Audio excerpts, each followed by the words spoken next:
Now, when Charles was a young child, he was actually quite ill from time to time. He had pneumonia and his mother nursed him. Luckily, he survived, but at that time, many people died.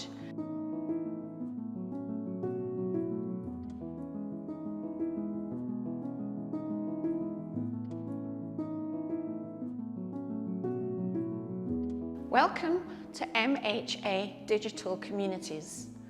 My name is Mrs. Julie Longbottom, and I am an artist and teacher who's worked in this lovely silk museum in Macclesfield for several years. I would love to tell you about Charles Tunnicliffe's childhood. He was born in Langley in 1901 to parents who were very hardworking. At the time he was born, his father was a shoemaker, making clogs and shoes locally. But unfortunately, doctors told his father that he would be sensible to move to a more user-friendly working environment. And this is when they bought their farm in Sutton and the family moved there. Charles had 4 sisters. Sadly, the parents had 2 sons who died, and Charles was the only boy. Now, when Charles was a young child, he was actually quite ill from time to time. He had pneumonia and his mother nursed him. Luckily, he survived, but at that time, many people died. Now, I have something in common with this because when I was 8, I had rheumatic fever and I was ill for a whole year in and out of hospital. And at that time, art was my savior. And Charles was rather similar.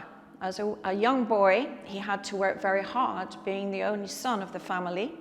For example, age 10, he would get out of bed in the dark, in those days by gaslight or candle, come downstairs and help his father milk the cows.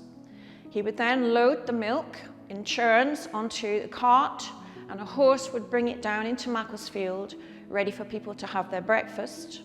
He had then to load them back and come back to his farm, and then he was allowed some breakfast, and then he had a 2-mile walk to school. So quite a hard life. Now, at that time, he didn't really have any art materials to be able to start his seed of artistic talent. So he was very imaginative, and he borrowed some chalk from his sister and began to draw on the wooden side of a shed his father had built.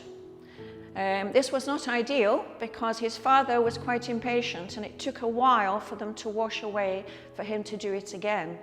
So he also borrowed pencils from his sister and began to draw on the cowshed walls and the stable walls, which were whitewashed. His mother realized that he had quite a talent, and she would encourage him and begin to buy him Christmas presents of art materials. And she then went to the Macclesfield art school and spoke to the principal about her son, and luckily Charles got a place to study here in this building.